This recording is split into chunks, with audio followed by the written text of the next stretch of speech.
Good to see you all. Hi, Anna. Hi, Paul. Jeremy down under. We've got our contingent here. So let's begin. Let's try to set a good motivation for this final class before summer break. Sangye chodang soki chognam la jangchu bardu dagni kyapsu chi dagi chush chunyen gipe sognam ki Drola Penche Sangye Drupa Sho.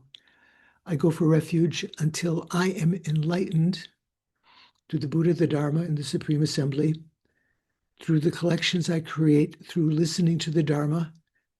Today, this coming hour, may I become a Buddha in order to benefit all migrating beings. Sangye Chodang Soki Chognam La Jangchu Badu Dagni Kyapsu Chi Dagi Chunyen Gipe Sognam Ki Drola Penche Sangye Dupa Sho. And offering a short mandala. By offering this ground anointed with perfume and strewn with flowers, adorned with Mount Meru, the four continents, the sun and moon, visualized as a Buddha realm, may all migrators enjoy a pure realm as a result of this. So this liturgy, this short four-line mandala offering is what's often offered once you're, if you're collecting 100,000 or more or less mandala offerings, you would offer the long mandala, 37 heaps and so forth, with much elaboration several times. And then you would go to this verse offering based on the visualization that you'd made with the longer mandala offering. So when it says, by offering this ground anointed with perfume and strewn with flowers, on the mandala base, you would imagine, you would actually put perfume, spread some perfume on it and place some flowers on it and so forth. So having made that offering, we make a request to turn the Dharma wheel. O holy and perfect pure Lamas, from the clouds of compassion that form in the skies of your Dharmakaya wisdom, please release a rain of vast and profound Dharma. Vast means the method side and profound means the wisdom side, precisely in accordance with the needs of those to be trained. Idam Guru Rana Mandala Kamdirya Dayami.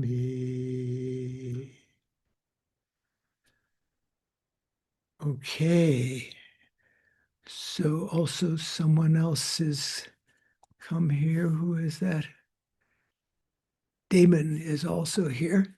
So let's begin with a little meditation as we are kind of our tradition here. Try to set the motivation in a more meditative fashion rather than just with words. So first begin with mindfulness of the respiration.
If you do for a long period of time, and you want to go beyond simply recognizing an inhalation and an exhalation and the length and so forth, you can remind yourself that this illustrates impermanence, the rising and falling. Things come into existence, they go out of existence on the method side. And as a result of that, since phenomena are impermanent, they cannot be inherently existing because they have to, being impermanent, let's say causal phenomena, not all phenomena, but causal phenomena, as they're impermanent, they're changing, they can't be inherently existing. So that's just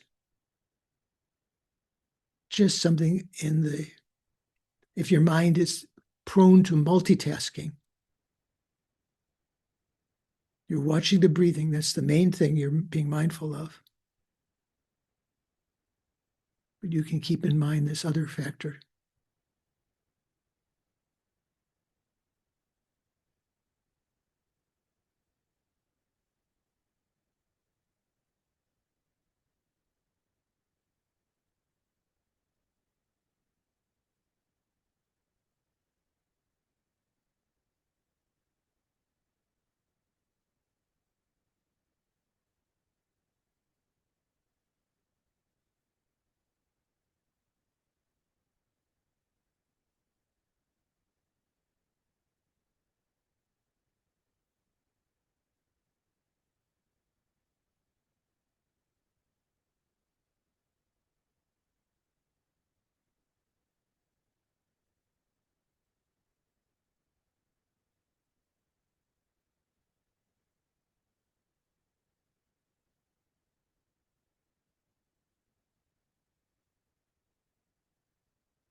Even if you're not successful in getting rid of all of the other discursive thoughts might sort of appear in your mind. You've calmed some of them. So move your attention now to the mental consciousness and its conventional nature, the clear light nature of the mind.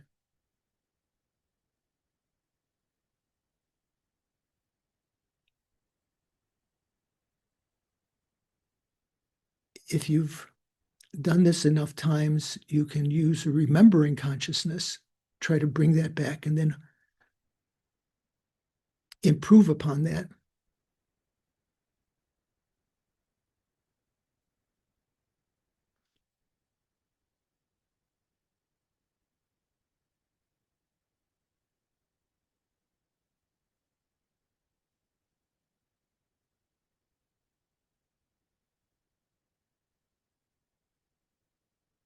The clear light nature of the mind doesn't have any particular color or location, shape.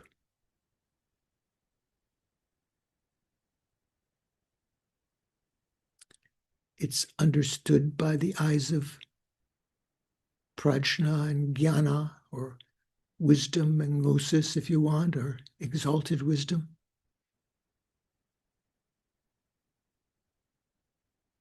Understanding that there's no resistance to the emergence of mental events, appearances, thoughts,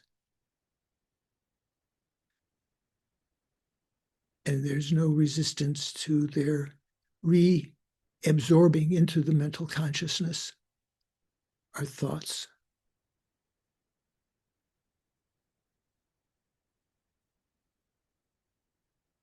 We can evolve.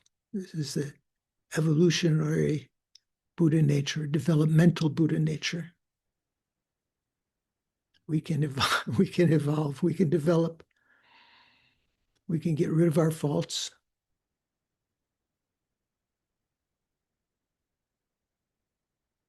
Of course, we have to recognize them and apply antidotes. We can get rid of our faults, and we can replace them by virtuous minds that we don't yet have, or that we have only occasionally and weakly, by familiarizing ourselves with them. So we should have some joy in recognizing this conventional Buddha nature, developmental Buddha nature, and also recognize that our understanding of this joy that we feel, is due to this auspicious moment that's occurring right now, turning our attention to that very fragile life, definitely going to end, hurtling toward our death with every instant, but recognized as an exceptional opportunity, a once in a lifetime, once in eons of time that we've been born within cyclic existence. We're born as a human at a time when the teachings of the Buddha still exist.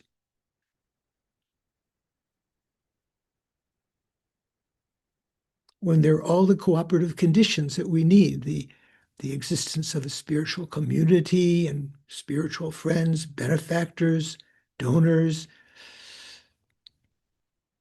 The Dharma is available. There are beings who have realized various facets of the Dharma that still can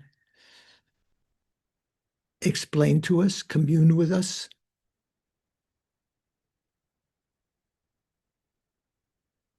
And we can use this opportunity of clarity of mind,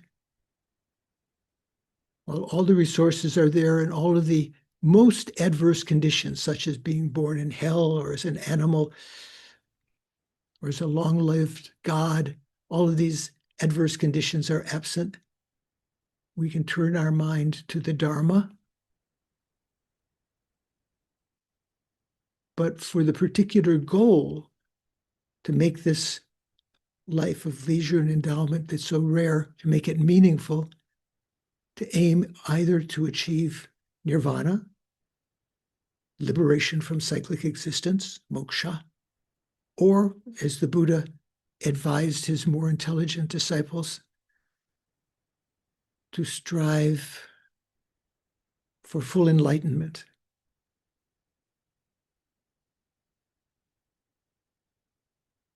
The enlightenment of a fully enlightened Buddha that can spontaneously, effortlessly, and without error lead other living beings who've been our mother numberless times, who've been depthlessly kind as mother and in other forms, who are caught in the web of cyclic existence, floundering in the ocean of cyclic existence, captured in the prison of cyclic existence.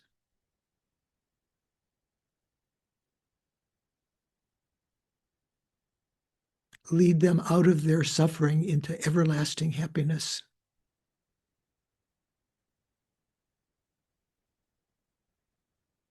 To do that, we need to follow to achieve enlightenment, we need to follow the Bodhisattva path, actually engage in the six perfections, the collection of the accumulation of the two collections. Essentially, that summarizes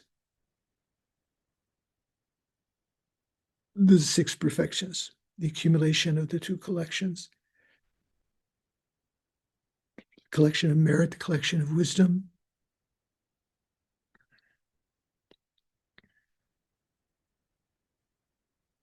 Although through our study of the stages of the path, we may have understanding of the collection of merit to some degree, how to accumulate virtuous karma,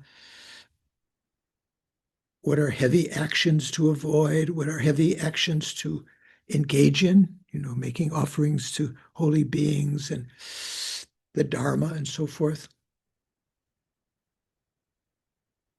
But we are not as aware of how to accumulate the collection of wisdom, which the Buddha taught in his Perfection of Wisdom Sutras,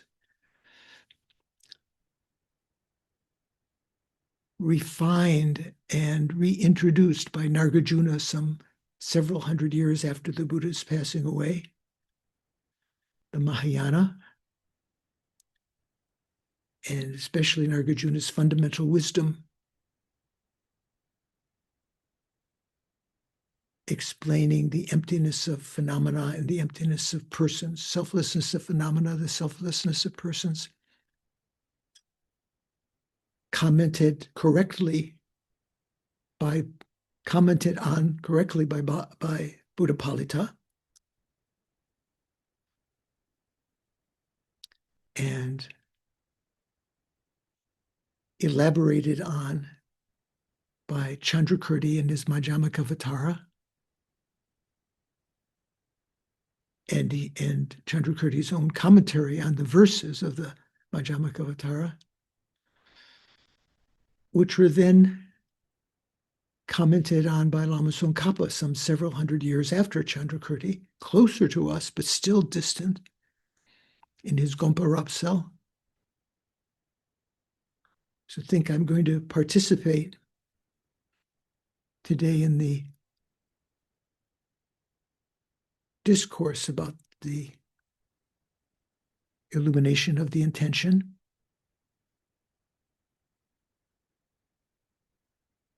In order to accumulate these two collections of merit and wisdom, which are necessary conditions to achieve the two bodies of a Buddha, the form body and the form bodies, we can say, plural, and the mental body. Form bodies, the Rupakaya, and I say the form bodies, the Rupakaya, being the Nirmanakaya and Sambhogakaya, and the wisdom body being the wisdom Dharmakaya.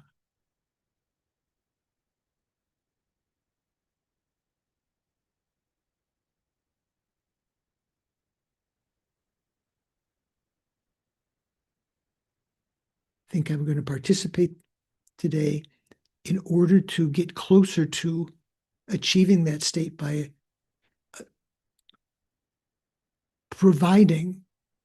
creating the cooperative conditions of the collection of merit and wisdom.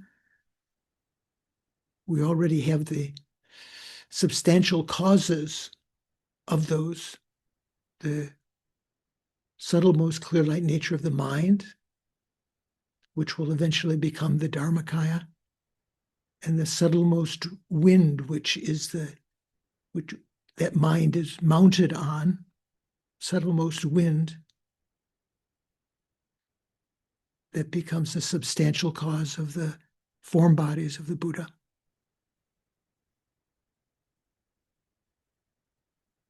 all sentient beings, all my mother migrating beings have that same Buddha nature, whatever state they are in now, even when they seem to be enemies to us or to society or to the world. They have that Buddha nature and they will eventually become enlightened. Some of them will depend particularly on us leading them quicker than other Buddhas can lead them because of our karmic connection with them.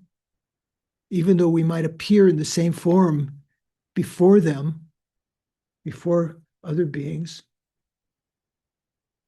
same form that other Buddhas can manifest, because of our karmic connection with them, we can lead them more quickly.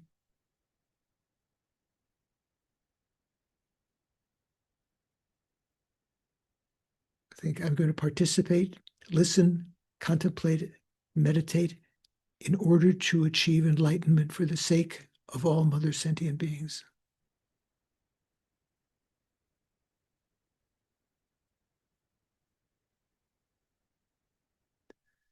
Yeah.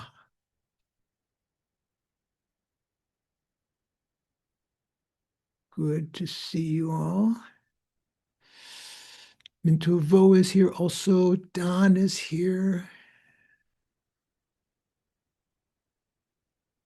Jennifer's also popped in. Hi, Jennifer. So, okay.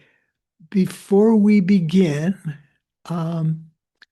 does anyone have any particular Dharma questions, Dharma itches, or observations about our meditation? Questions about the meditation? How are we doing?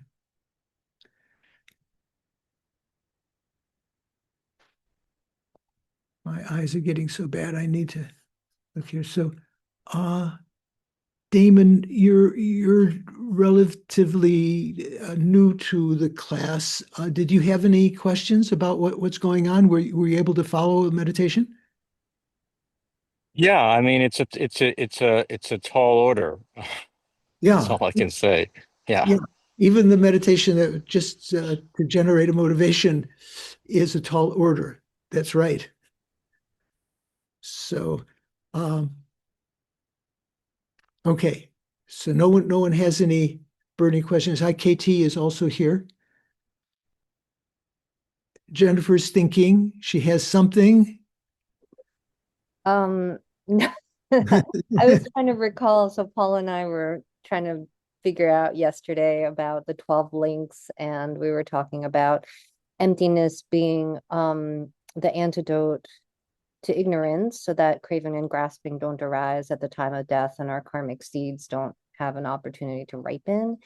And then I was just trying to recall um the point, and sorry, this is I really should know this, but the point which bhumi in which definitely we will be liberated, is it the eighth or is it the first? And how is that related to all the delusions going away? Not sure what you mean. When we will be definitely liberated. Oh, sorry. Like we won't take another oh yeah, no, I think it's the eighth, I guess. When we become an Arya being on the Bodhisattva path, I guess it's the eighth bhumi. Okay, so is that the eighth bhumi when you become an Arya being? Richard, when do you become an Arya being? Which bhumi? The eighth bhumi? No. No. No, Anna, which bhumi do you become an Arya being? the first bhumi, but you become an Arya being on the pure ground on the eighth bhumi. Is that correct? Right, the pure grounds is what you're thinking about, Jennifer. Um, there, one, yeah, one has um, will no longer be under the influence of karma and delusion. When one begins to purify the obstructions to omniscience, then you become an Arya being even before the sixth ground, which, when we talk about the sixth ground being where you have a special practice of the perfection of wisdom, but you become an Arya being, you realize emptiness on the first ground. So when we talk about the paths, there are 5 paths: path of accumulation, path of preparation, path of seeing corresponds to the first ground. The first ground doesn't start till the path of seeing, and that's when you have actually realized emptiness directly. You become an Arya. And then you go through the higher and higher understandings, collection of merit also on the second, third, fourth, and fifth, sixth bhumi. You have a special practice of the perfection of wisdom, but it's not until the eighth bhumi that you have eliminated all of not only the intellectually formed delusions, which are abandoned in the path of seeing, but you also have abandoned the innate afflictions, and you become, you practice on those pure grounds then to especially eliminate the obstructions to omniscience. Yeah, Mintu, what are you thinking? I have kind of a similar question to Jennifer. So, I'm thinking that like every day, sometimes, we are as a deluded sentient being, it is so hard for us to practice, right? You have to like get up in a position and trying to like meditate and trying to fight with your delusion and trying to get somebody and somewhere and earn merit and karma, all of that. So, um, I'm not sure if you have been in a self-driving car, variable, like you get onto the car, you tell it where to go, you push a button, and then it drive yourself, and then you only have to sort of like babysit it. I So, have so I'm not. thinking, like, is there like a boomy level where it's kind of like self-driving car? You sort of self meditating on the way to Buddhahood, It's Yeah. Well, so yeah, I guess in California you have the self-driving cars already, huh? So Don, do you have them where you are also self-driving, or is it just in the big cities? No, No, I have we one. see him I have around a one. little bit. Yeah. Oh, yeah, there's 2 Dons, I guess. Okay. So when you reach the when you reach the path of seeing, um, you can. It's not like self-driving. You have to still energize yourself, and that's why the Buddhas, even on the 10th level bodhisattvas, the Buddhas sometimes appear to them, or to, to rise them from their meditative equipoise, to remind them to collect more merit, because they have to keep on, um, until they achieve enlightenment. They have to exert a certain amount of effort, but the amount of effort becomes less and less, becomes less tiresome, Minto. So you can, as you get further along the line, you don't have to worry about, you don't have as many worries about worldly things, as you've developed renunciation and an understanding of emptiness and compassion and bodhicitta for the sake of others. And because of that, big load is taken off your back. So meditation becomes easier, practice becomes easier. But then as you progress along the path, you still need to exert some effort, even the bodhisattvas along the path. So we don't get completely to the self-driving car stage I see. easily like that. Okay, good questions. So in terms of our class, we are just on a section here. Where's my mouse? I can't get my cursor back to my, is that strange? Okay.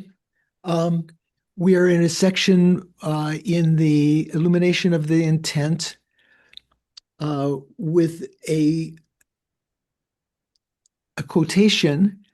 If the conception of something no longer applies, once it has been destroyed or mentally dissected, this is reading Jimpa's text, then it exists conventionally, like a vase, or like water. Ultimate existence is the opposite. So for some reason, I can't move my cursor onto my laptop here. Go. Thank you for your patience. I had to restart my computer for some reason. There we go. So we are looking at page 408 in Thupten Jinpa's translation, and on page 235 in the FPMT translation by Venerable Joan Neisel. This is essentially where we are. And yeah, let me get back to gallery view there. Okay, sorry for that delay. So this is a quotation that I just read before from the Abhidharma Kosha. You can translate it as treasury of the Abhidharma. So kosha can mean like something that you put a sword in is called its kosha, or a repository. So, or in terms of in other contexts, kosha can mean like a treasury where you keep all your precious things. So the Abhidharma Kosha is a treasury of Abhidharma by Vasubandhu. And so this is one of the verses from that. And is that something that we talked about it a little bit before, and certainly those of you who study tenets know a little bit about this. Who can explain what this means? The conception of something no longer applies. If the conception of something no longer applies once it has been destroyed or mentally dissected, then it exists conventionally, like a vase or like water. Ultimate existence is the opposite. So this is not Prasangika point of view. This is Vaibhashika point of view, right?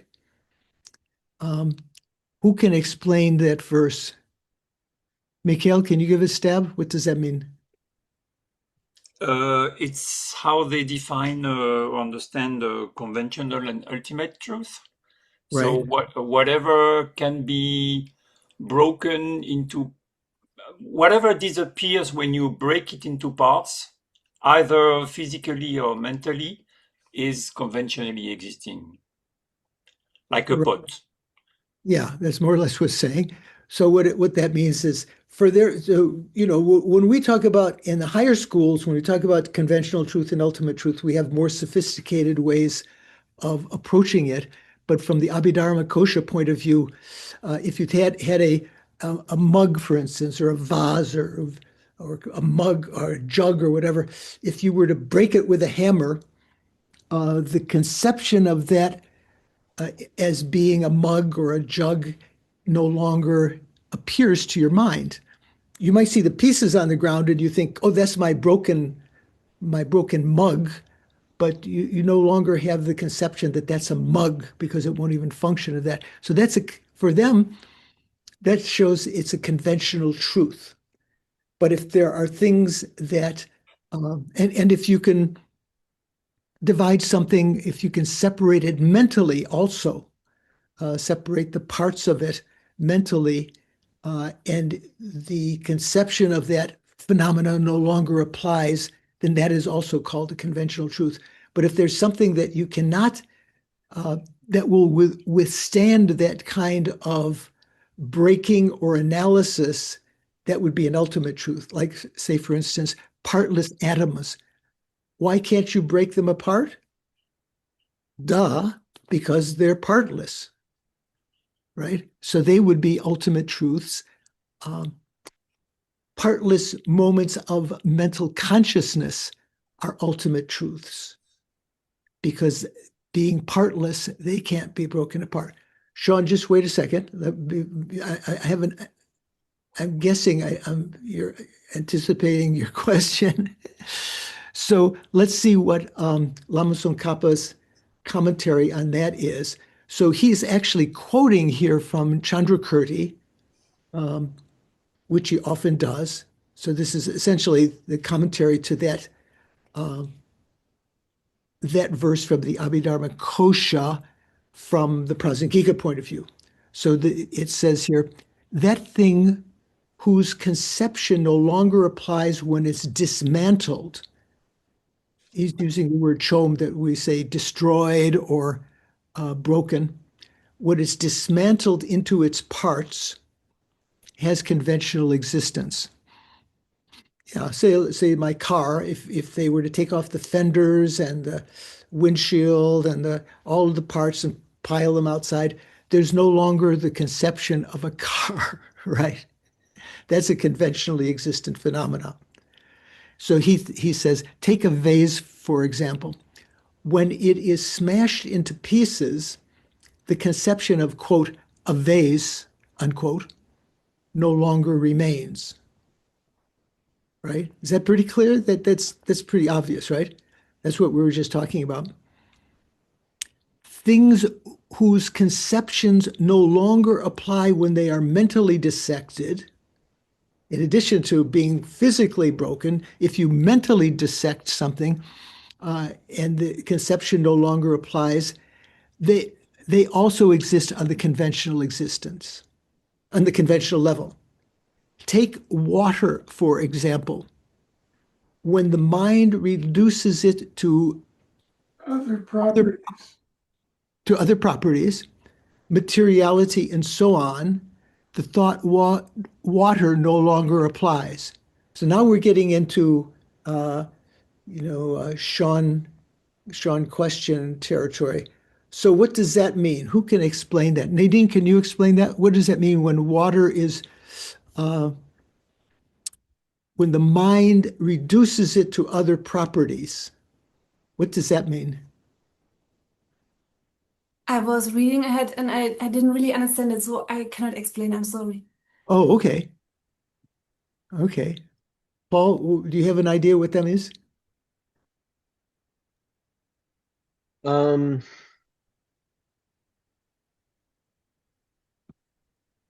So what is this here? I believe that's when it's reduced to its constituent atoms, which would be the sort of fundamental atoms of fire, water, earth, air, I believe is what it's talking about, and their properties. Right. Well, even grosser, let's say from our Western physics point of view or chemistry point of view, whatever you want to say, uh, if you mentally think about the molecules within that, uh, you know, you might say, oh, yes, H2O. I'm imagining, what is it, H2O, so two hydrogens and one oxygen atom, some kind of configuration I learned in chemistry class or something. Oh yeah, that's water. That's not generally what we'd call water, but even if you just talk about the parts of that, the oxygen atoms and the hydrogen atoms, you've dissected that water into some parts mentally, and at that point, that no longer arises in your mind that that's water. So that shows that water is a conventional truth according to that. So is that a point that you question, Sean, or you have a question about what's coming just after this? Well, it feels like some Khapa is leaving out the dependence on designation. This is not Tsongkhapa. He's quoting Chandrakirti, so it's not just don't Well, give a bad rap to well, Tsongkhapa. Chandrakirti then. I mean, does it matter? They're both prasangika. Okay. Yeah. So what are you saying? Well, because it sounds like you're turning matter into, well, you haven't gotten to that part, I guess, yet. The next paragraph. Okay, let's read the next paragraph. So that was talking about conventional truth. So if things can be broken into parts and you no longer apprehend them, that's most of the things. If you were to smash my iPad into pieces, it wouldn't be recognized as an iPad any longer, and so forth. And if you mentally dissect some things, and you can get to the point where you no longer recognize that, like say, for instance, if you're thinking about water, about the atomic structure and so forth, at that level, you no longer have a conception of water, then that's a conventional truth. Okay, so the next paragraph says, that which retains its conception, even when destroyed, as well as those that retain their conception even when reduced to other phenomena, these are ultimately existent. Even when, say, that which retains its conception, even when destroyed. What is that talking about? Is that correct? Keep reading. You sound like me. Okay. Take matter, for example. What I was talking about is if you destroy something, how can you have any conception? How can you have a conception about it? Anyway, take matter, for example. Here, whether reduced to atoms or when other properties such as taste are removed, the conception that that is in the nature of matter still applies. Extend this perspective similarly to the aggregates of feeling and the rest, feeling and so forth. Okay, so that's a little problematic question there. So who thinks they have understood that? Mikhail, do you understand that? What that's saying?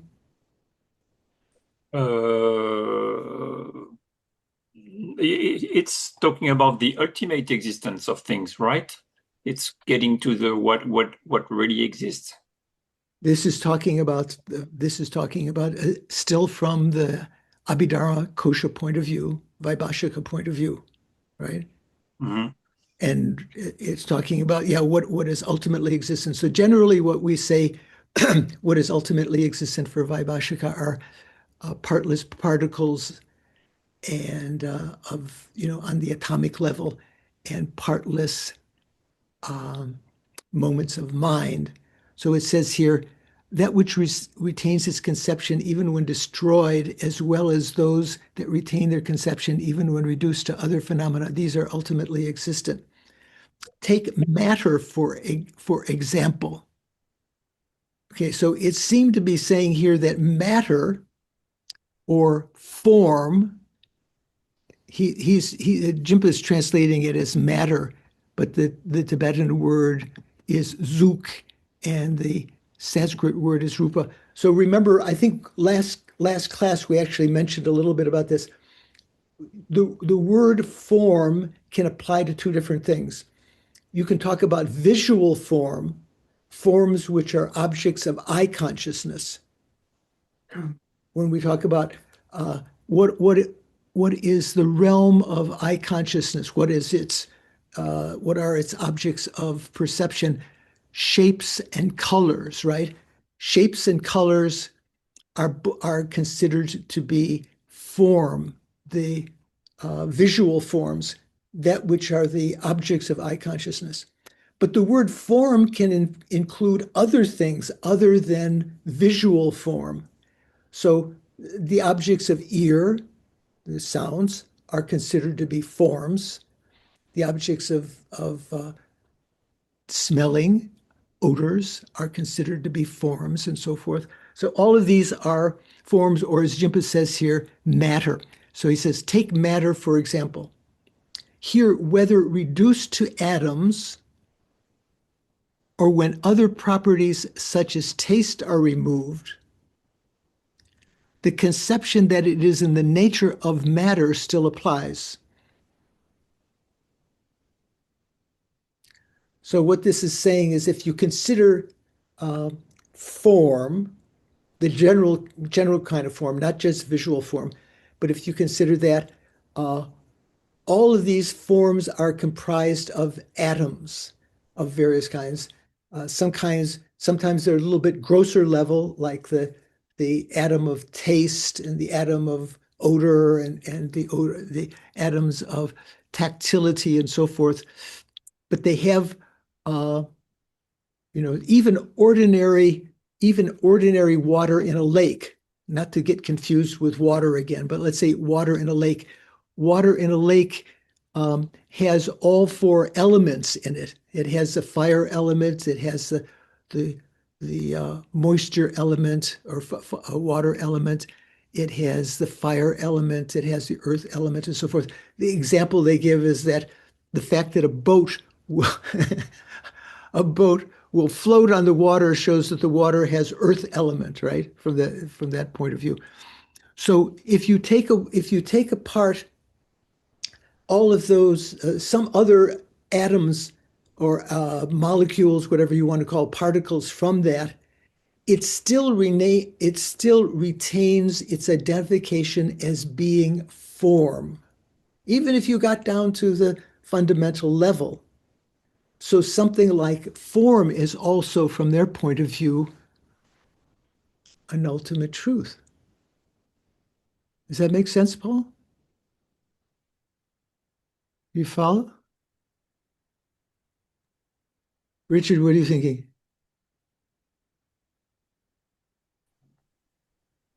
I'm thinking that it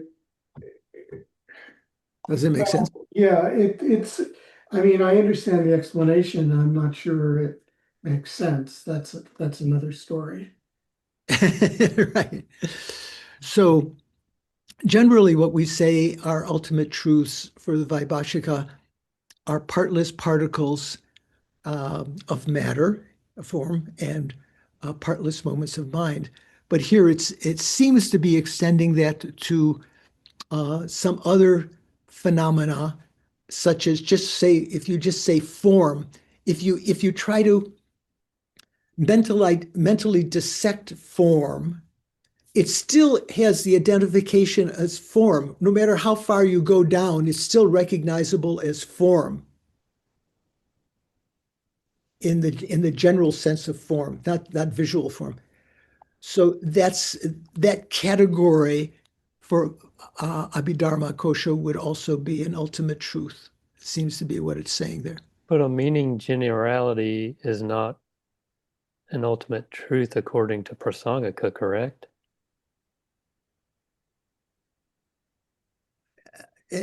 Ultimate truth for Prasangika is only emptiness. So, Right. So why are they cutting it we're short? not talking about Prasangika. We're talking about, this is a quotation from Abhidharma Kosha. This is the Vaibhashika point of view of what ultimate and conventional truth are. So hold on. So as you cautioned me a minute ago, keep reading. So let's read further here. So Jimba's translation says, Chandrakirti is saying. It doesn't actually in the commentary. Gopa Rapsal doesn't say Chandrakirti is saying. It just says this means. Chandrakirti is saying that it would be illogical for those schools to assert that if something does not exist on the ultimate level, it would not exist on the conventional level either. So this is a little bit of a brain teaser, a brain twister. Louise, do you follow what that means?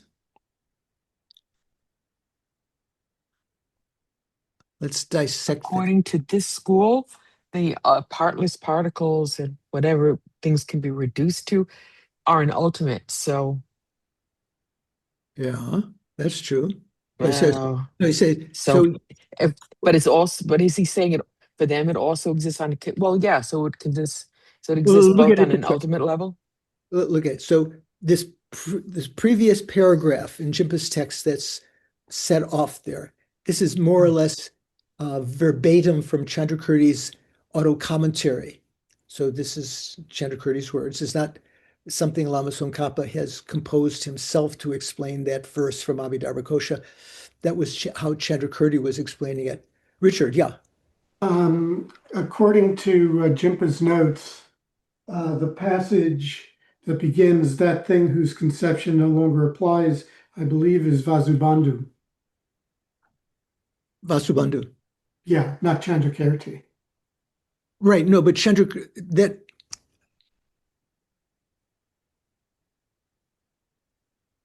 Oh, I see what you're saying. Yeah, I'm sorry.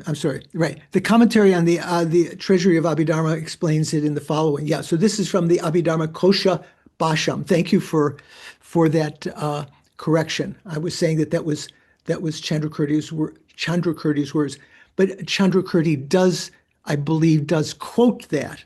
But anyway, here Jimpa's translation says Chandrakirti is saying that it would be illogical. So where is he quoting Chandrakirti when he's saying Chandrakirti is saying? Is that a mistake? He should be saying Vasubandhu is saying? I think it's referring to the root text 113, verse 6113. Right, which was right before that, which said things such as vases do not exist in ultimate reality. This is Chandrakirti's own verse from the Madhyamaka. Yet they exist as well-known entities in the world. Since all entities are likewise the same, the consequence that they are like a barren woman's son is not entailed. So this gets back to this, we're trying to eliminate the misconception of others that if things weren't inherently existent, if they weren't truly existent, they would be like the son of a barren woman and so forth and so on. So Chandrakirti is saying that it would be illogical for these schools to assert that if something does not exist on the ultimate level, it would not exist on the conventional level either. What does that mean? So Richard's going to explain because he has a very vigorous assenting nodding. Yeah. Yeah, he's saying that I think he's saying that demonstrating that something doesn't exist on the ultimate level doesn't have anything to do with with the question of whether or not it exists on a conventional level. These are two separate things. It's illogical to assume that because it doesn't exist on the ultimate level, it therefore cannot exist on the conventional level. That's Right. illogical, he's saying. Right. So that's what the Abhidharmas would be forced into.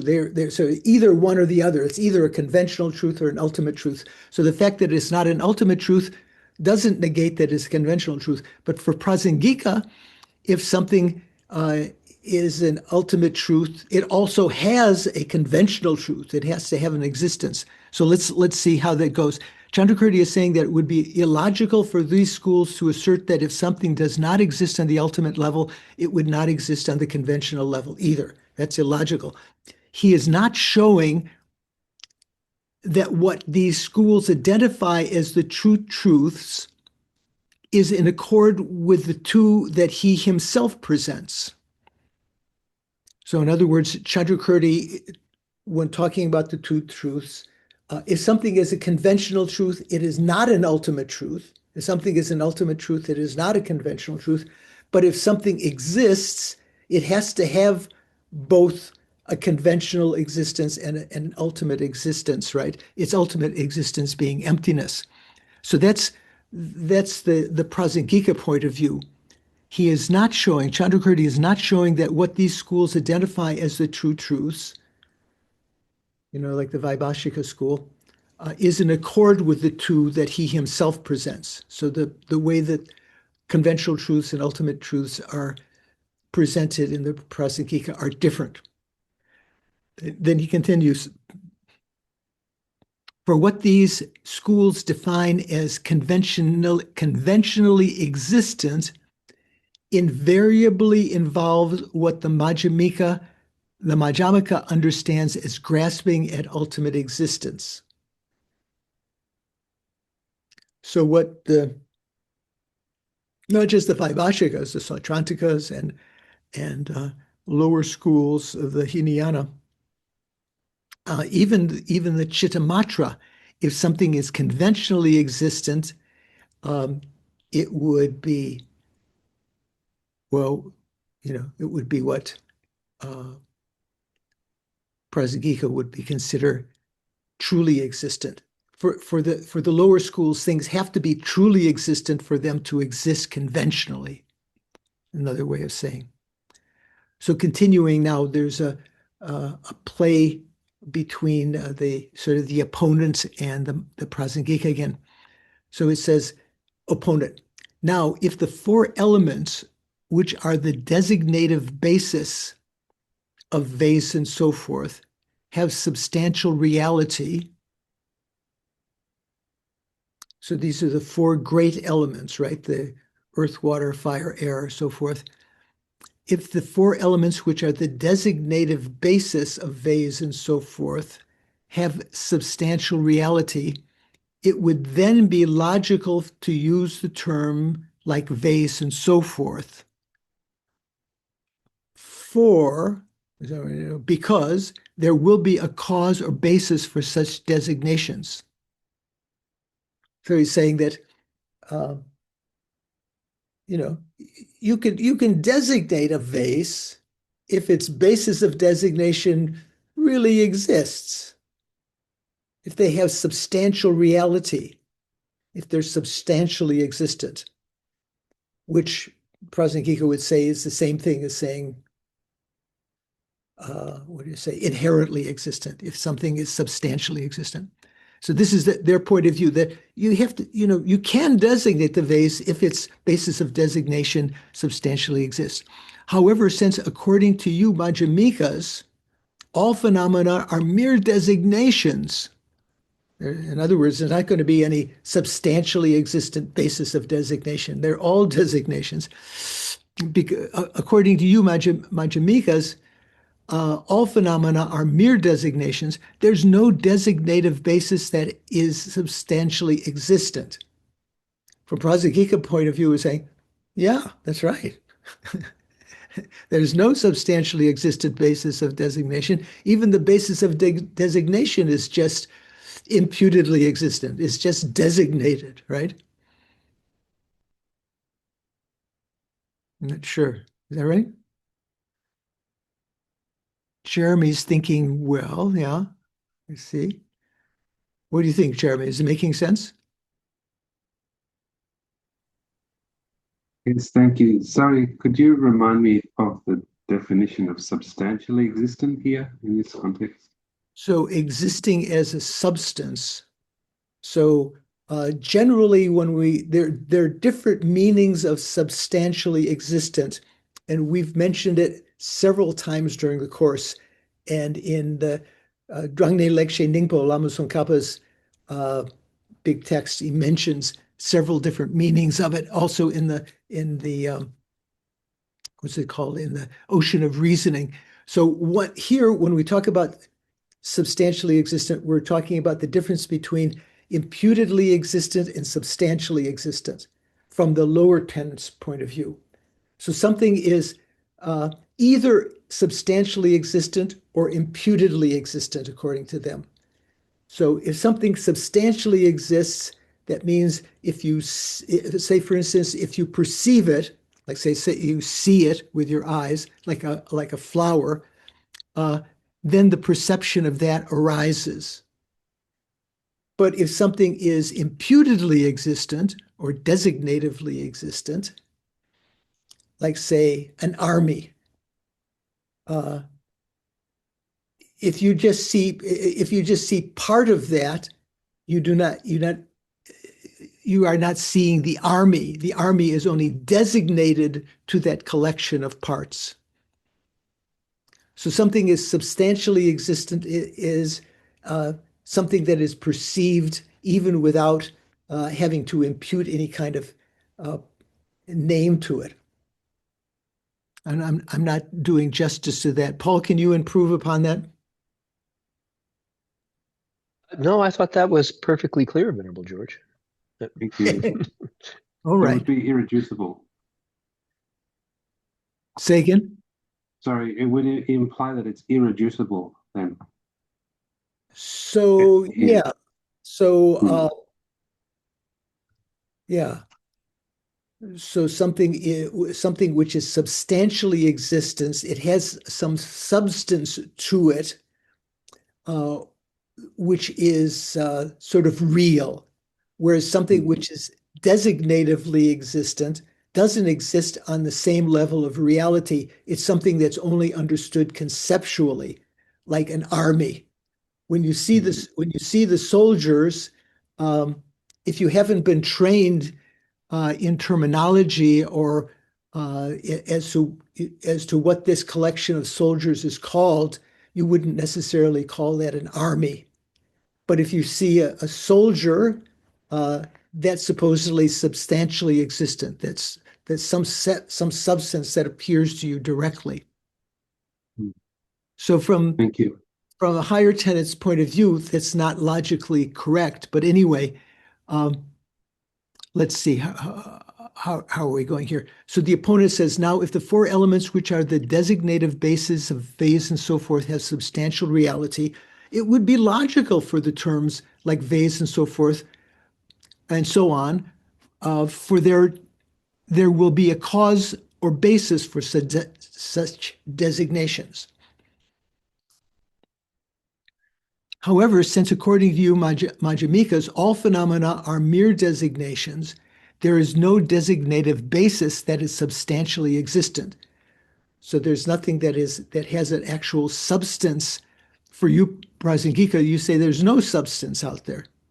It's all merely imputed. So this lower tenet opponent says, so the consequence that phenomena would be akin to the son of a barren woman cannot be avoided.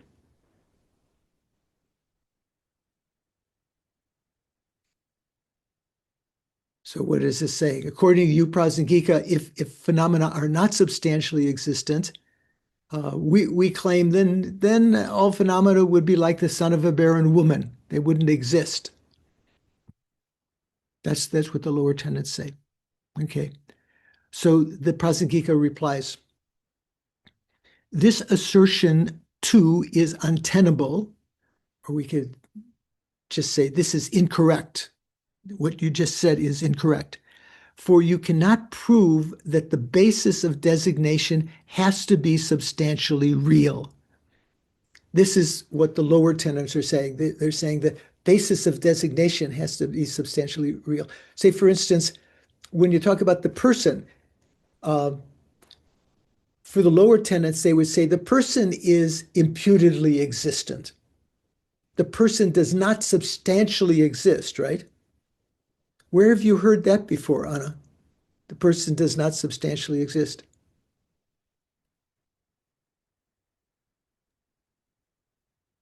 I'm uncomfortable by the word substantial, Venerable. Yeah. Say, for instance, when we talked about some of the assertions of the lower tenets, they claim or they would say that a person is not permanent, partless, or independent, right? That's a grossest kind of person. But slightly more elevated from that, we would say a person is devoid of being substantially existent, right? That's the meaning of selflessness of persons according to let's say the Sautrantikas. The person is empty of being substantially existent, self-supporting, substantially existent. You have to impute the person on the basis of designation of the aggregates, which the lower tenets assume are substantially existent. The body and the mind, which you impute the person onto, they have a substantial existence. So it's legitimate to say that the person is imputedly existent. They don't say merely imputed. They say the person is imputed upon the aggregates of which are substantially existent. So like in the Heart Sutra, I've mentioned many times, when Shariputra, who kind of follows that line of reasoning, asks Avalokiteshvara, the Bodhisattva Mahasattva, Arya Avalokiteshvara, how do the Bodhisattvas practice the perfection of wisdom? He says that they meditate on the non-inherent nature of the aggregates also, or so the emptiness of the aggregates also. So not only is the person that's imputed on the aggregates doesn't substantially exist, even it doesn't ultimately exist. Even the basis of designation, the aggregates themselves are also empty of inherent existence. In other words, they are just merely designated. So the last line of that says, so the consequence that phenomena would be akin to the son of a barren woman cannot be avoided. So Lama Tsongkhapa's reply says, this assertion too is untenable, for you cannot prove that the basis of designation has to be substantially real. We Prasanghikas say that it can be just imputedly existent. All phenomena are mere imputations. There's nothing that's substantially real, existing from its own side. For example, independence on the coming together of nominally existent things. What does that mean, nominally existent things? In name only. In name only. Rhino. Right. Good. What is Venerable Jones says? For example, independence on the coming together of an imputedly existent face. So she just cuts to the chase there. That's the actual, more literally, when he says nominally existent, just the imputedly existent face. Independence on the coming together of a imputedly existent things like a face and so forth. This is talking Prasangika point of view. Dependence on that, a mere construct. What is that talking about? That's talking about the nominally existent thing like a face. In dependence on that, a mere image is perceived. So it's not as though that a substantially existent face presents itself to a mirror and that the image appears in the mirror. A merely existent face appears to the mirror. Imputedly existent face appears to the mirror. It still exists conventionally, right? But it's not substantially existent. It's something which is a conventionality that evolves over time, has its own continuum. In dependence on that, a mere construct, the mere image is perceived. A little bit subtle here. It says the mirror image. Oh, okay. I saw the word mirror. A mere construct, the mirror image is perceived, right? Yeah, I may have used the word mirror the second time. So he uses the word mirror just before that. A mirror, when he's talking about a face, a mere construct, a mere conceptual construction, the face, due to that, the mirror image is perceived. Similarly, independence on nominally existent pillars and so on, a house is designated. So in other words, what is a house?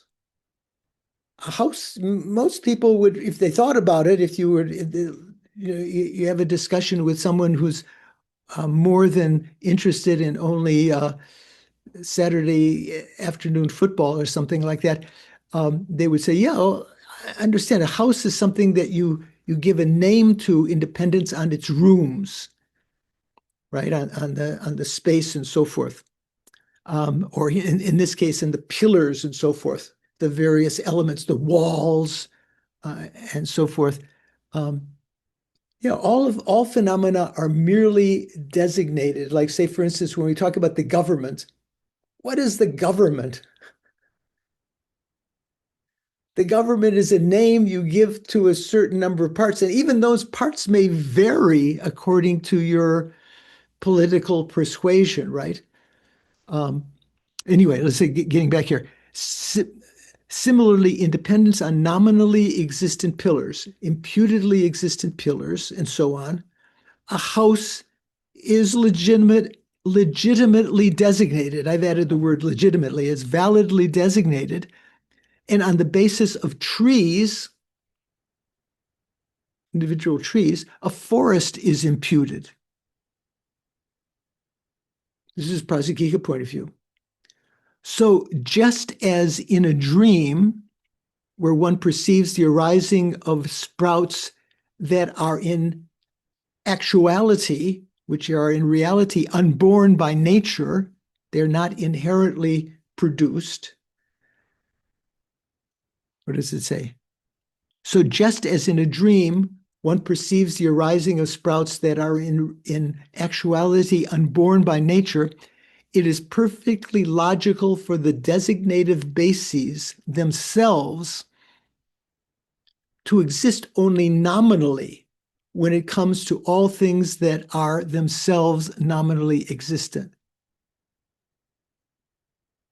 So this is something that's been touched upon a little bit before, but this is one of the important, how to say, scriptural citations here. So this is to try to understand this from the Prasangika point of view. The basis of designation, when you give a name to something, the basis of designation doesn't have to be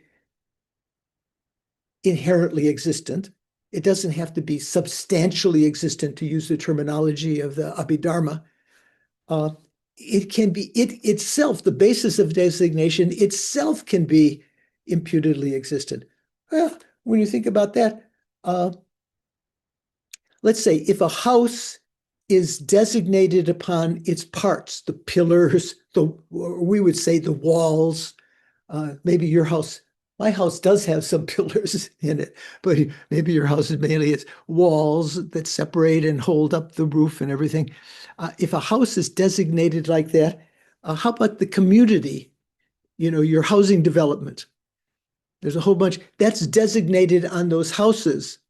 Those houses are designated on their parts. Those parts also, if you look at any of those parts, they're designated on their parts. So there's nothing eventually that you can come to that's substantially existent. And that's completely fine for the Prasangika from the Madhyamaka point of view. Following? Making sense? Okay, good. Yeah, that's not so bad, but that's very, very important to understand that if you search for the basis of designation, like in other contexts where we've talked about that, if you search for the basis of designation, you can't find anything. It's only imputedly existent on its constituent parts. And even those parts, if you analyze, they are also imputedly existent. And from the Prasangika point of view, phenomena still exist that way. They don't have to have a substantially existent basis of designation. So I think Louise was going to remind me that time to take a break. So so that finishes that section. So the next section starts. How arising through dependent origination prevents distortions of adhering to extreme views.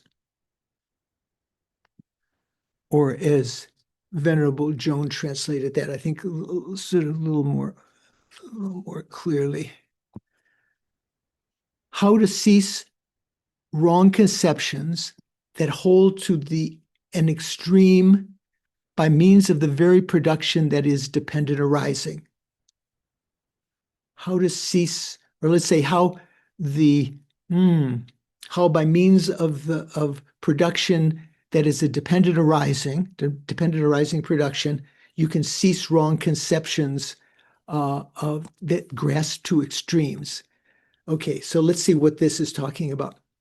So starts out with a qualm or question.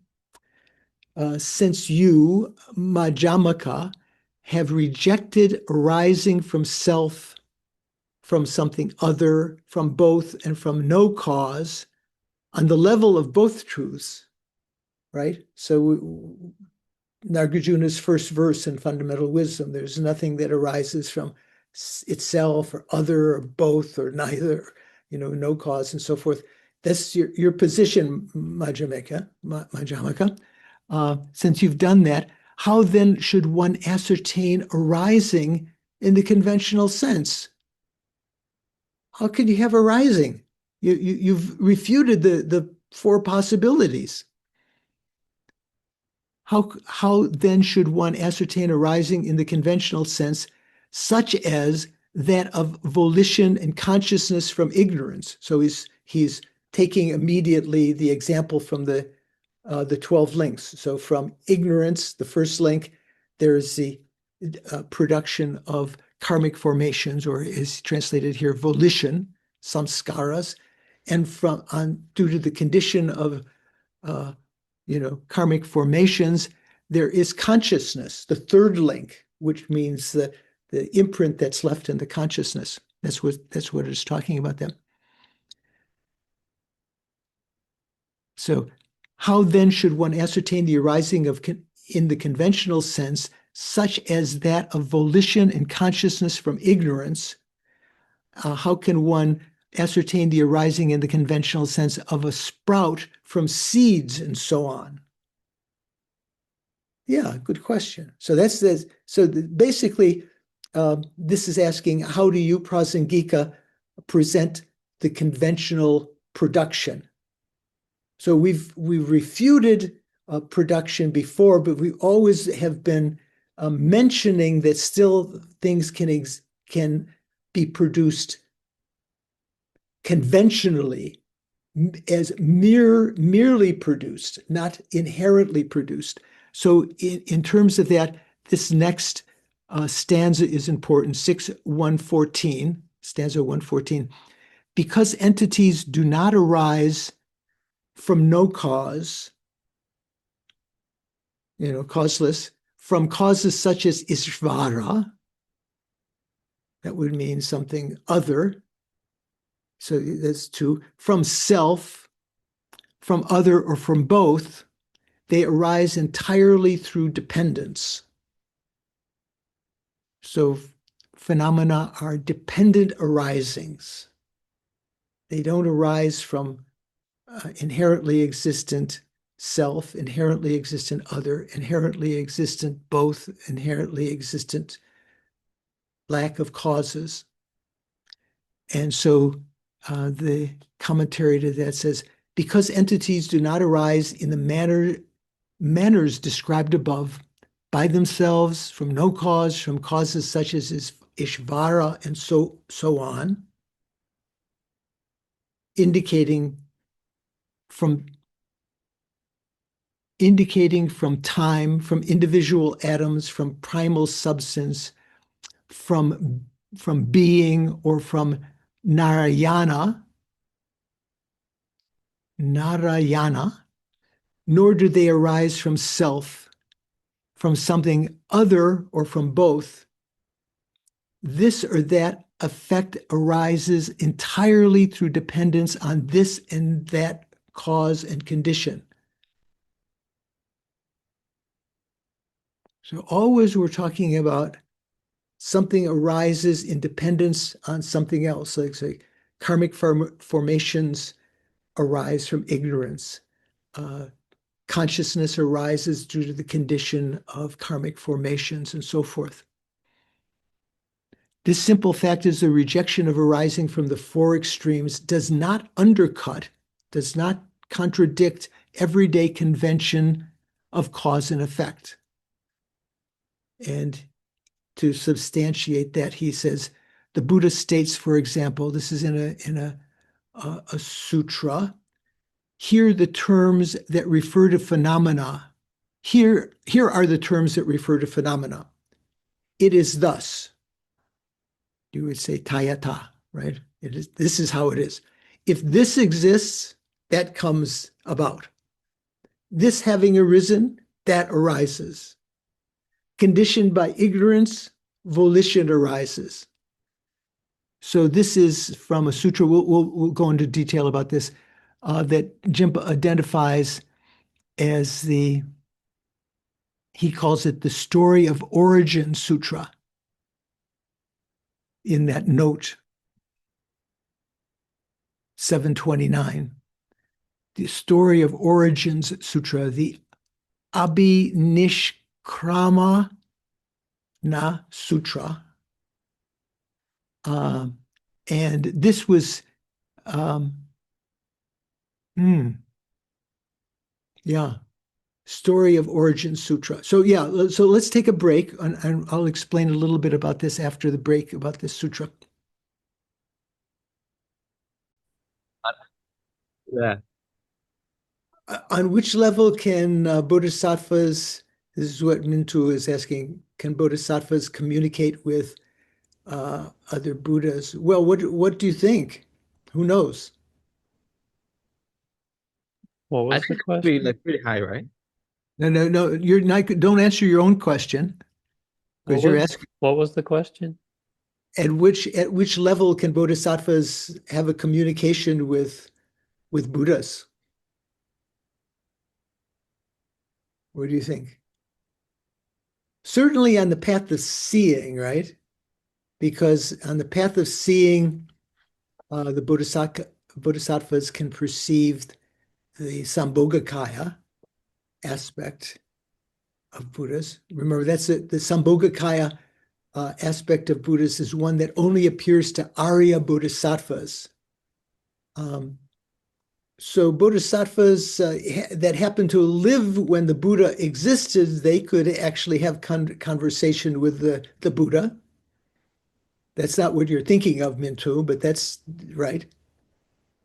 You could actually have communication with the Nirmanakaya. If the Nirmanakaya is not manifesting in the world, if the supreme emanation body, which is that kind of emanation, is not there, there can be other kinds of Nirmanakayas. There can be other kinds of emanations of Buddha.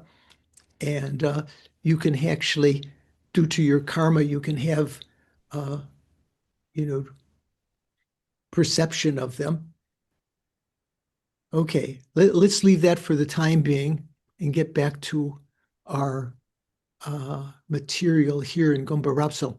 So we just stopped at this section. Where was that?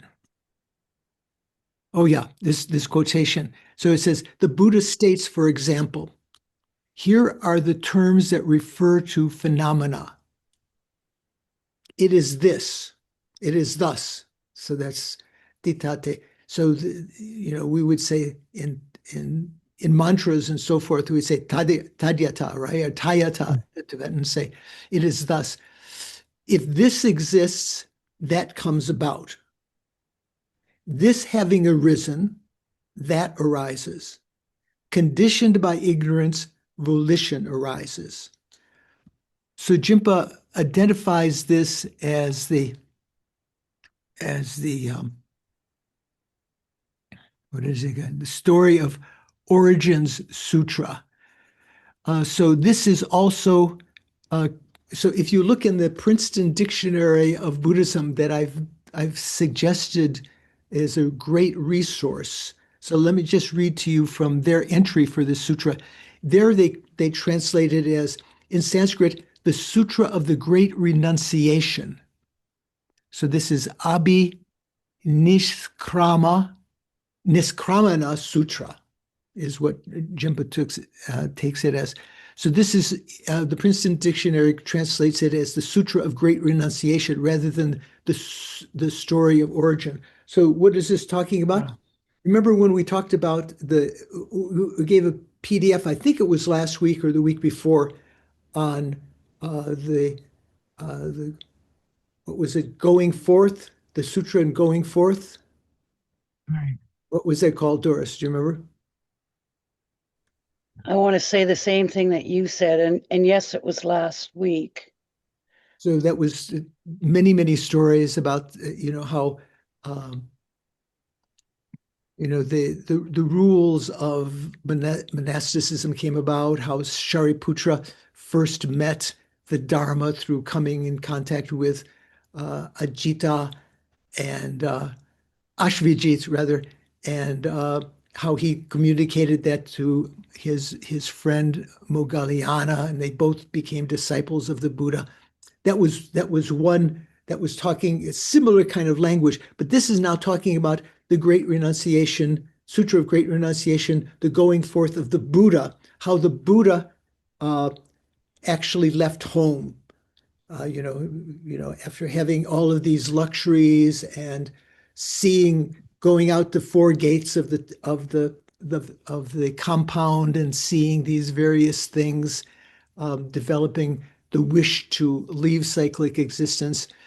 So that's kind of that story. So it says in Sanskrit, the Sutra of Great Renunciation, that's where this quotation comes from. This scripture relates the story of Prince Siddhartha's going forth, abhinishkramana. So that's a term that's referring to leaving the lay life and seeking some kind of spiritual direction. His going forth from his father's palace to pursue the life of a mendicant wanderer, a shramana, in search of enlightenment. So when we had the ye dharma hetu prabhava hetu tesham tatagato haivadat teshan shayon naroda evam mahashramanaya soa, mahashramanaya, the great shramana. So to become a great shramana, a great mendicant warrior in search of enlightenment, there are no extant existent Sanskrit versions of the sutra, but the work survives in the Tibetan and several distinct recensions available in Chinese translation, one dating as early as the 1st century in the Common Era. So this was translated, I think the only translation that we have right now, is that right, Paul, is the one by Samuel Beal from 1876. I would have to check, possibly. If there's so that particular sutra, so he translated as the romantic legend of Shakya Buddha. The romantic legend. So I'm going to put in the chat a link where you can, oops, I put the wrong button there. I don't want to leave. Where's chat? This is a link that you can go to the Internet Archive and download Samuel Beal's translation of this sutra that we're talking about right now. Old language, 1876, the 100th anniversary of the founding of America. So that was the 100th anniversary. We just had the 250th a couple days, couple of days ago. So if you see that, you can download that if you wish. I was not searching through it. I was not able to find this particular quotation. So the fact that it uses different language, if you search in this quotation where it says, here are the terms that refer to phenomena. If you look up the word phenomena in Beal's translation, you'll find so many different places. It's not clear where this comes, but that comes from that sutra. So what is this talking about? This is trying to give a scriptural basis for this kind of statement that phenomena arise in dependence on something else. They come about from dependence on something else. They are conditioned by something else, one and the other. So the Precious Garland by Nagarjuna says the following. What is this? This is verse 48. So I'll read Hopkins' translation from Jeffrey Hopkins' translation of the Precious Garland. So he says, in his translation, he has, when this is, that arises. Short when there is long, or you could say there is short when there is long. Due to the production of this, that is produced. Like light from the production of a flame. So Jimpa's translation is more fundamental. As an example for this exists, that comes into being. I think I misspoke. An example for this exists that comes into being. Does that make sense? What does that mean? Where does he get example? Diope na dijung. Oh, dijung pair. I see. How did Venerable Joan translate this one? Does anyone see immediately there? Whatever arises dependent on this and that. Does she use the word example in her stanza there? No. No. So he says, an example for this exists that comes into being. If there is long, there can be short. An example for this arising because that has arisen, the presence of light because of a lamp. Okay, so for instance, we've talked before in many different contexts. For instance, this and that. This house and that house are completely dependent on one another. If I were to go over to that house would become, from my point of view, this house. And the present house I'm in would be called that house, right?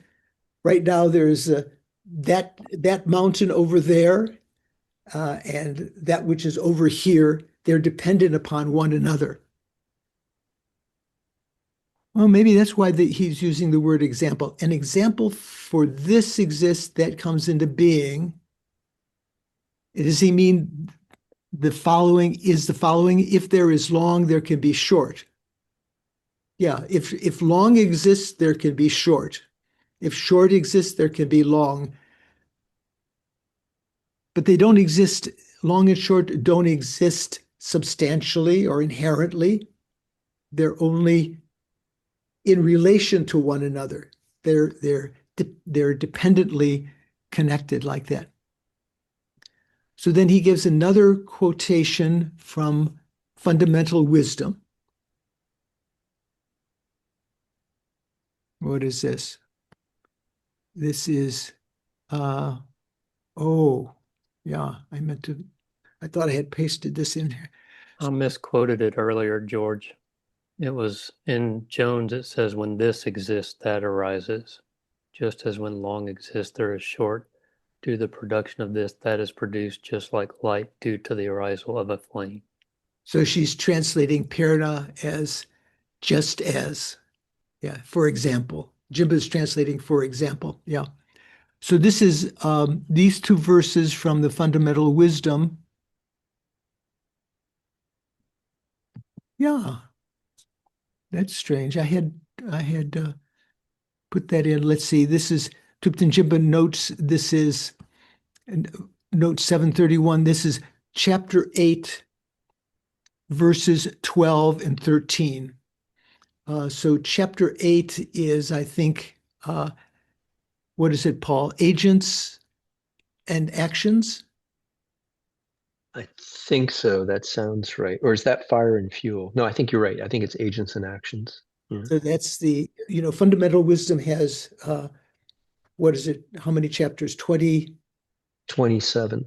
27 chapters on various analyses of various things. Like the second chapter is the analysis of coming and going and so forth and so on. So the 8th chapter is analysis of agents and actions.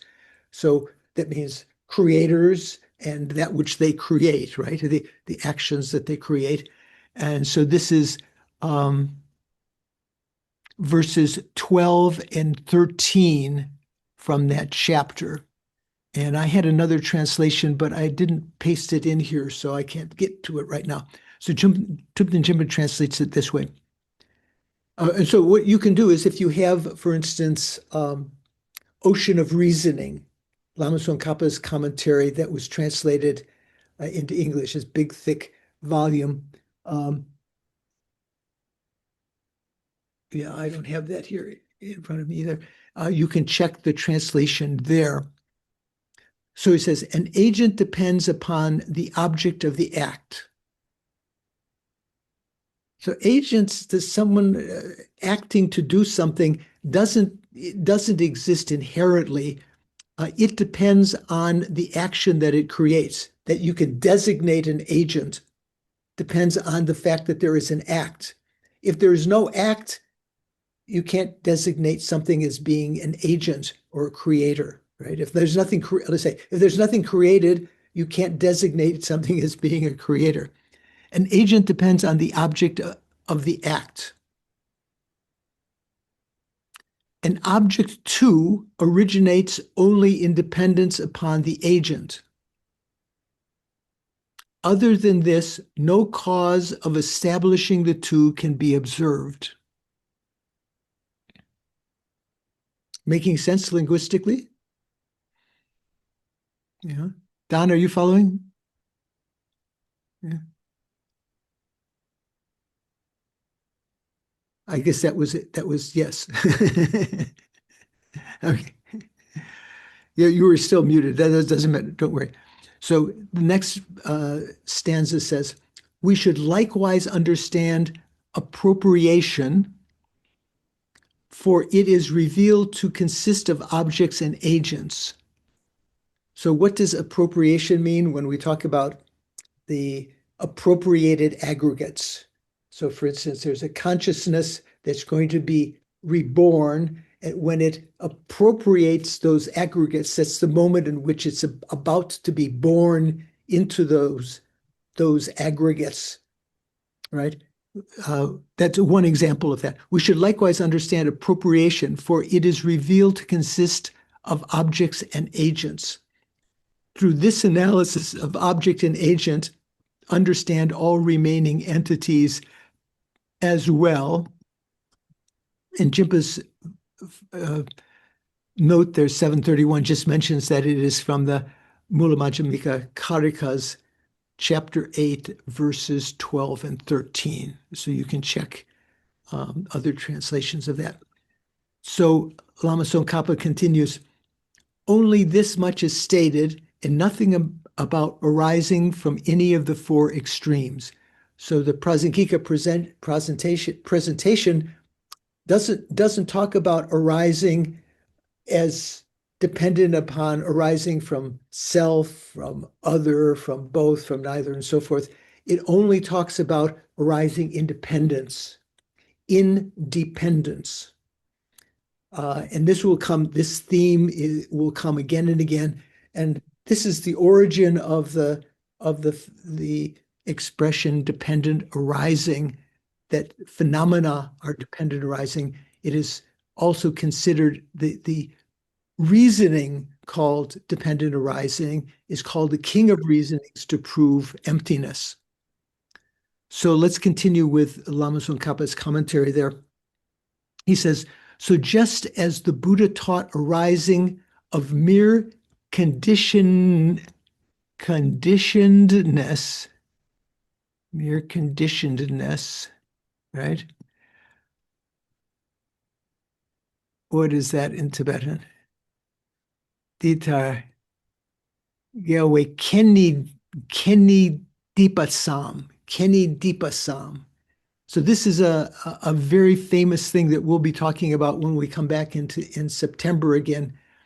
Kenni Dipasam. So mere conditionedness. Kien means condition. Kenni means, I guess, conditionedness, being the state of being conditioned. Kenni Dipasam. So the sam means mere. So this is getting into the Prasangika view of how phenomena are, how they exist. They exist dependent on the condition of others, the mere condition of others, merely imputed condition of others. So just as the Buddha taught arising of mere conditionedness, the noble Nagarjuna did the same. Arya Nagarjuna did the same. In particular, since Nagarjuna upholds the view of dependent origination in terms of mutual dependence, So when we talk about dependent origination, that is, what's the word he uses there? Upholds the view of dependent origination in terms of mutual dependence. So how do you explain dependent origination?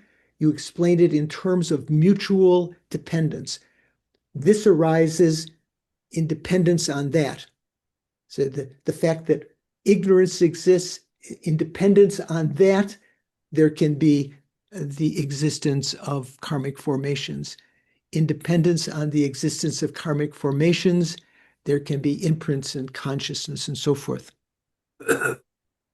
So in particular, since Nagarjuna upholds the view of dependent origination in terms of mutual dependence, the agent being dependent on the object of the act and so on, that's another way of saying that, he used the phrase, other than this. Where did he use that phrase, other than this? Third sentence, first stanza. Ah, so good eye. So that first verse there said, an agent depends upon the object of the act. An object also originates only in dependence upon the agent. Other than that, no cause of establishing the two can be observed. So that's what he's referring here when he says, other than that. In particular, since Nagarjuna upholds the view of dependent origination in terms of mutual dependence, and giving an example, the agent being dependent upon the object of the act and so on, he used the phrase other than this, thus distinguishing his own from others' views of arising. Right? That everyone else says, essentially, you can boil down all of their assertions that things arise inherently. So they have to arise from self, other, both or neither. And most of the intelligible schools would say that things arise from inherently existent other, right? That things arise, the sprout arises from an inherently other or different seed from itself. So this is different than the Prasangika point of view. Nagarjuna states that this understanding should be extended to all entities that could possibly exist. So anything that exists, anything that's possible, only exists in dependence on something else. This master, therefore, Nagarjuna, therefore, spoke of the need to posit arising in general. The need to, it's necessary to posit arising in general. It's not as though the Prasangika doesn't accept arising or production. It does produce it. It does posit it in general, and how, since arising from the four extremes remain untenable, this implies that things arise through dependence. Since they don't arise inherently, they have to arise in dependence. So different ways they arise in dependence on causes and conditions. So in their independence on their substantial causes, like we were talking about the arising of the Nirmanakaya, of the Rupakaya, let's say, of the Buddha, which has the Rupakaya, the Dharmakaya, what did I say? Nirmanakaya and Sambhogakaya. So they have as their substantial cause the subtlemost wind, and they have as their cooperative cause the collection of merit. So in dependence upon those, the Nirmanakaya and Sambhogakaya can arise. He states that this understanding should be extended to all entities that could possibly exist. This master therefore spoke of the need to posit arising in general, and how, since arising from the four extremes remains untenable, impossible, this implies that things arise through dependence. Nagarjuna establishes this point through numerous strategies. Oh, that's nice. So those who assert, contrary to the standpoint of these traditions, So if those people who assert that if things do not arise from any of the four extremes, there is no arising at all, unquote, are doing a good job of defiling defiling through the stench of their false conceptualization the unexcelled tradition in which the meaning of the profound dependent origination, the unrivaled proof to help realize emptiness, emerges in terms of the meaning of emptiness. This is what we should know. So you should know this, is what Lama Tsongkhapa is saying. So, what should you know? That Nagarjuna establishes this point through numerous strategies. That phenomena exist in dependence on other things. That when you talk about arising, when we talked about the four alternatives, if things were inherently produced, they would have to arise from one of those four. So if they're not inherently produced, the question that came just a little bit earlier, how are they produced? They're produced in dependence. On merely exist, and the dependent things that they arise from don't have to be substantially existent. They can just be imputedly existent. So Nagarjuna establishes this point through numerous strategies. So those who assert, in a wrong way, contrary to the standpoint of these traditions, if they assert that if things do not arise from any of the four extremes, there is no arising at all. So that's the position of lower tenets. It has to arise from one of those four conditions, and most of them say it has to arise from inherently existent other, right? The people who assert that are doing a good job of defiling through the stench of their false conceptualization, defiling the unexcelled tradition, which is the meaning of profound dependent origination, which itself is the unrivaled proof to help realize emptiness. That emerges in terms of the meaning of emptiness. This is what we should know. Make sense? Okay, and nothing too mind-boggling there. Just sometimes a bit wordy. So the text continues, thus, when the dependent origination of mere conditionedness is propounded. So what is that in Sanskrit, Paul? Do you know? Mere conditionedness? Yeah, what is it? The Kini Dipasam? Oh, yeah, I don't think I I have it. saw. Yeah, I don't think I have. Actually, idam pratyayata. Yeah, idam pratya. Say again. Idam pratyayata. Pratyayata. So this phrase will come up again and again later, although it's not something, even the Tibetan, it's not something that the Tibetan lamas generally think about or use. But this is what Nagarjuna and Chandrakirti were proposing, that thus when dependent origination of mere conditionedness is propounded, that means that things arise in dependence on something else, not only does arising from the four possibilities, the four alternatives, such as no cause, become impossible, it also reveals the impossibility of the objects conceived in terms such as the eternalist view that reifies intrinsic existence, the nihilist view that makes everyday operations of cause and effects untenable,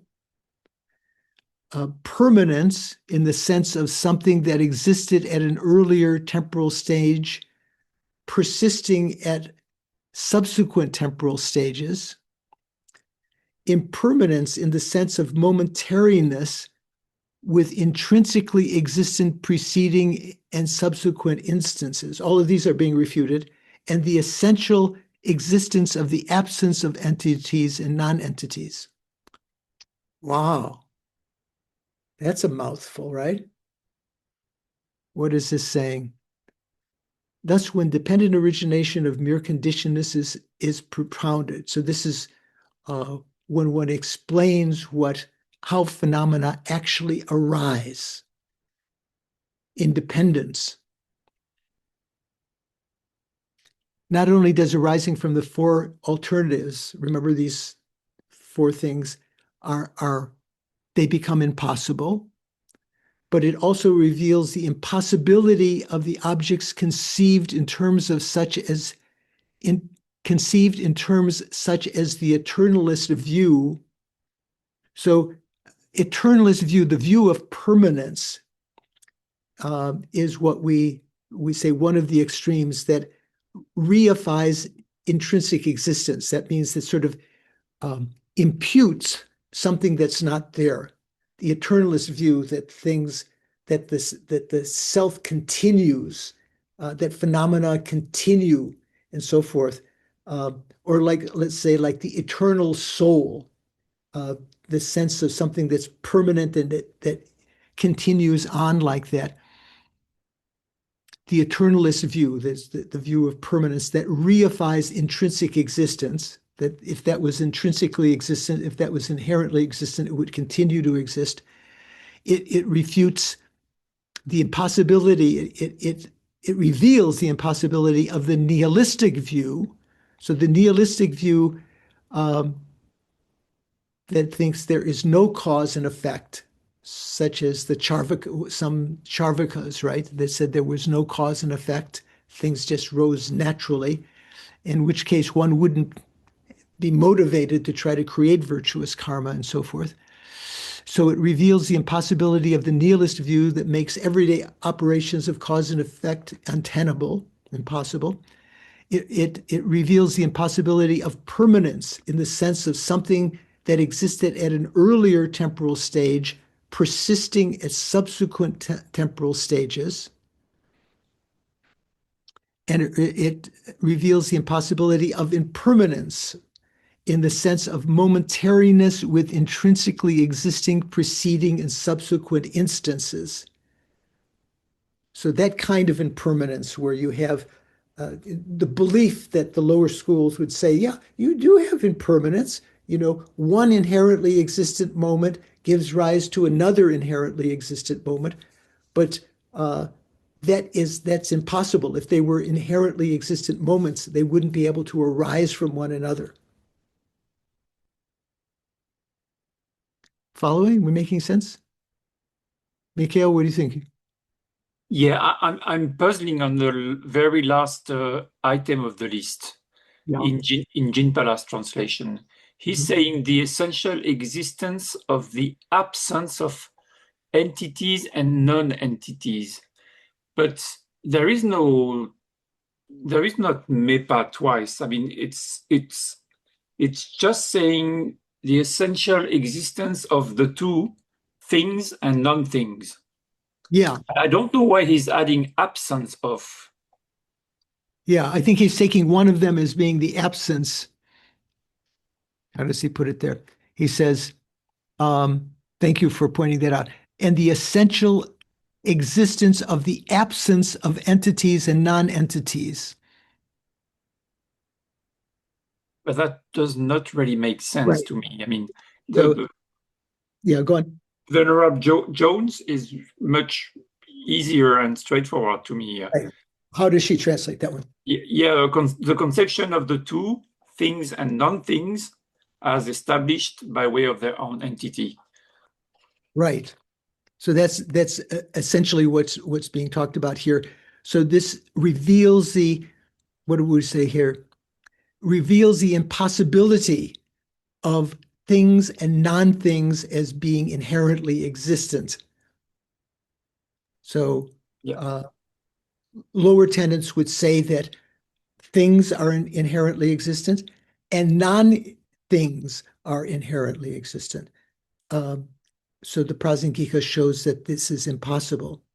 Is that more or less what you wanted to point out? Yeah, so I think that's, I noticed that earlier, but I didn't make a note of it here. Thanks for bringing it up, where it says the absence of entities and non-entities. I'm not sure where he got the the extra the word absence.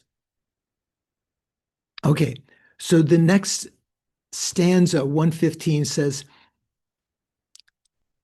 in that because things originate entirely through dependence, such concepts as self-arising cannot withstand analysis. So if you analyze, you can see that arising from self, from other, from both or neither, they can't withstand analysis. They can be demolished. You can prove that they don't exist, that arising from those don't exist. Because of that, so the reasoning of dependent origination rips to shreds the entire matrix of false views. So this is already intimating that the reasoning of dependent origination, it says that in the third line, the reasoning of dependent origination is a proof, is a reason to establish emptiness and therefore to shred the matrix of wrong views. So the Lama Tsongkhapa's commentary says after that, in that, on the basis of this reasoning alone, because of the basis of this reasoning alone, quote, things originate entirely through dependence. From this cause, that effect arises, unquote. Because of this reasoning alone, just that alone, that conventional realities obtain their status as existence and not through some other means. It is through that reasoning. Such concepts as arising from self, from other, and so on cannot withstand analysis. So this reasoning of dependent origination through mere conditionedness rips to shreds the entire matrix of false views, such as those that view things in terms of arising from self, from other, and so on, as defined above. Okay. So this is kind of introducing, which will become more formalized later when we talk about the king of reasonings to establish emptiness, that this verse 115 in the Majjhima, in that things originate entirely through dependence, such concepts cannot withstand analysis, these wrong concepts of arising from self and so forth. So this reasoning of dependent origination rips to shreds the entire matrix of false views. Do you know what that means, Nadine? Maybe you don't have that expression in German, rips to shreds. Yes, I understand it. Yes. Completely, all the parts. Yes. No. So then they continues, in that on the basis of this reasoning alone, things originate entirely through dependence. I've read that conventional realities obtain their status as existence and not through some other means. Okay, so we finished that paragraph. So continuing, the Majjhimaka, which posits mere conditionedness as the meaning of dependent origination, right? So when we talked about, what did Jeffrey Hopkins quote? Dependent origination was Buddha's slogan. Remember, there was some pin that he had in Bodh Gaya at one point. So in Lama Tsongkhapa has written a praise to dependent origination, that the Buddha's teaching on dependent origination was the supreme teaching because it explained emptiness and so forth. And here it says, the Majjhimaka, which posits mere conditionedness as the meaning of dependent origination. So what does dependent origination mean? It means things arise due to mere conditionedness, due to existing of some mere condition. Mere here has the implication of merely imputed, I think. So the 60 stanzas of reasoning, one of Nagarjuna's other great, what was it called? The 6 treatises on reasoning. Is that right, Paul? What do they call something like that? The 60 stanzas of reasoning says, that which has originated due to this and that has not done so through its own essence, right? So anything that's originated to this or that cause, this say substantial cause and that cooperative condition, has not done so. It has not arisen inherently. It has not done so through its own essence. It's done so dependently. And how can that which has not arisen through its own essence be called arisen? So what does he mean there? Let's see. So that note at the end of that stanza, 733, is quoting this from the 732. Is it 732? Okay. I'm okay. Hold on.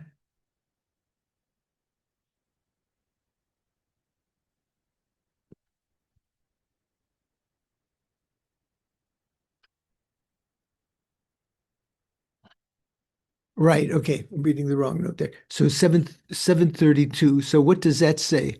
Note 732 says, this is a quotation from the 60 stanzas. This stanza from the 60 verses and the ones that follow from fundamental wisdom and from the sutra are all cited in Chandrakirti's commentary. That was what he said there. Okay. So that verse from the 60 stanzas. And how can that which has not arisen through its own essence be called arisen? What does that mean? Can't you say that something which is not arisen inherently is arisen? Almost sounds like how can you call it? How can you say that it is arisen? Does they mean inherently arisen? Yeah, when we talked about production, generally the implication is when you just say production itself without calling it specifically as merely produced, the implication is inherently produced. So the text continues, as Nagarjuna explains, that which has arisen through dependence has not arisen through its own essence. And so he asks, how can one say that a sprout and so on has arisen through its essence? As Nagarjuna explains, that which has arisen through dependence has not arisen through its own essence. And so he asks, how can one say that a sprout and so on has arisen through its essence? Okay. That means how can you say that it has arisen inherently? In fundamental wisdom also, Nagarjuna explains that things are empty of intrinsic existence for the very reason that they are dependently originated. Again, so this is the reasoning that proves that phenomena are empty, that they are empty of an inherent existence. So this verse says, that which is dependently originated has been declared emptiness. That which is dependently originated, that which arises in dependence, has been declared by the Buddha as has been declared emptiness. That which is dependently originated, this has been declared emptiness. How does, I don't have right on my screen here, how does Venerable Joan translate that one? Sean, you seem to be on top of the... It says, whatever is a dependent and related arising, that is explained as only empty. That imputed to be caused, that is the middle way. Yeah. Oh, wait. Is that that's maybe that's the one before. No, Whatever arises dependent on this and that is No, not. no, that was the right. That was the right one. Is that right? That which is dependently originated, Jimba says, this has been declared emptiness. So she doesn't say that is emptiness. So when it's Tongpa Ni, you can say that which is just empty. That is just empty. That which is dependently originated, that has been declared by Buddha as just empty, empty of inherent existence. This too is designated as caused and is the middle way. And then finally in sutra it says, and what sutra is this? This is the the questions of the Naga king Anavatapta. This is one of the sources of the Majjhimika view or the Prasangika view. Tsongkhapa cites this sutra. He says in note 734, Tsongkhapa cites this sutra as well as the subsequent one from the Lankavatara Sutra and offers extensive explanations of these two important scriptural citations in his great treatise, that means the Lanrim Chemo. So in sutra, so this is from this sutra. Whatever has arisen from conditions is unborn. So when we use the word unborn, it comes in various contexts. Many times you see in tantric treatises and so forth, and talk about everything is unborn. That means things are not born inherently. You have to understand it that way. It's not that they don't exist at all, that they don't arise, that they're not born. They are born merely, they are born conventionally, but they're not born inherently. Whatever has arisen from conditions is unborn. It does not have the nature of arising. It does not have the nature of being inherently arisen. That which depends on conditions, I declare empty. This is Buddha speaking. One who understands emptiness is at ease. So this is from that sutra of the king of the Nagas. And then, I won't be able to get to another logical points to end. So let's say that's where we will start again in September from this quotation from the sutra. There we go. And just to read that next part of that paragraph, it kind of explaining this. Having arisen from conditions, because that verse said, whatever has arisen from conditions is unborn. Having arisen from conditions, quote unquote, is the logical proof, meaning the meaning of unborn, which is the thesis, is presented in the second line. The sense here is, quote, not being born by virtue of intrinsic nature, unquote. So it is not the case that no qualification is applied to what is being negated. So it's not the case that, you're just saying that there is no arising whatsoever. You're just saying that there's no inherently existent arising. And then he says, this is clear from the following quotation in the Lankavatara Sutra. So that's where we're going to end today. We're going to come back on September 12th. Hopefully we're all still alive. If the forest fires haven't destroyed us by then, if the wars have not, embroiled our everyday lives, we have time to again chew on these tough bones. Before we finish, anyone have any comments or questions? Yeah, Doris. Well, I'll defer to anybody that has a question about today's class first. Well, no, please continue. Well, I'm asking for Jeremy. He had sent me a text asking about the answer to his question from the end of last class, which was, what are the criteria to establish conventional existence? And I said that we covered it in discussion, and I referred him to that, but could you give a quick review of what that response was?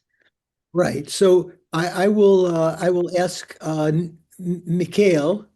So what are the conditions? So generally speaking, it's mentioned in the Lanrim Chemo, but it's also mentioned in the tenets texts. What are the criteria for something to be conventionally existent, Mikhail? So there are three. So the first one, it must be established by conventional valid cognition. Right. It must not be refuted by another conventional valid cognition. Right. And it must not be refuted by ultimate analysis. Right. We both have our fingers. Your palm was out. I was holding this way. So people got two different views. So yeah, generally, let's say, for instance, say seeing a blue snow mountain. Someone's up and hiking in the Himalayas, and they think they see this blue snow mountain. The snow mountain is not blue; it's actually white, but it appears to them as blue for various reasons, and there are different explanations of that, whether it's deprivation of oxygen or the reflection of the blue sky or whatever. So that fits the first condition for a conventionally existent phenomena, right? That it's well, it's not perceived by a valid cognition, first of all. But one might think that's a valid cognition.